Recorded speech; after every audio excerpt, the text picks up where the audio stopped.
జన్మ రాశి యొక్క ఫలితాలు అనేది ఏంటి అంటే మనకి రాశిలో చంద్రుడు ఉంటాడు కాబట్టి అది జన్మ రాశి అయింది. చంద్రుడు మనస్కారకుడు అంటే మీ మనస్సు ఏ విధమైనటువంటి ప్రతిస్పందనలకి లోనవుతుంది అనేటువంటిది మాత్రమే అక్కడ తెలుస్తుంది. కానీ జన్మ లగ్నము అనేది ఈ శరీరానికి ప్రాణం ఎలాగో మన జన్మ జాతక చక్రానికి మన లగ్నం అలా, మన లగ్నము అనేది మన శరీరాన్ని ఇండికేట్ చేస్తుంది. చూడండి, ఏ పని చెయ్యాలి అన్నా, ఎలా ముందుకు నడవాలి అన్నా, ఏది ఆలోచించాలి అన్న మనసు ఆలోచించినప్పటికీ కూడా దానికి ఆటోమేటిక్ గా ముందడుగు వేసే విధమైనటువంటిది మాత్రం మన శరీరమే.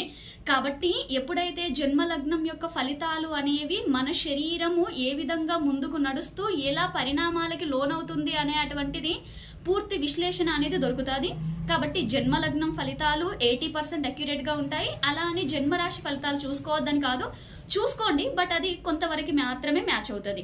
ఓకే, రెండింటిని చెక్ చేసుకొని ఇంకొద్దిగా ప్రశాంతంగా ముందుకెళ్ళొచ్చు. ఓకే.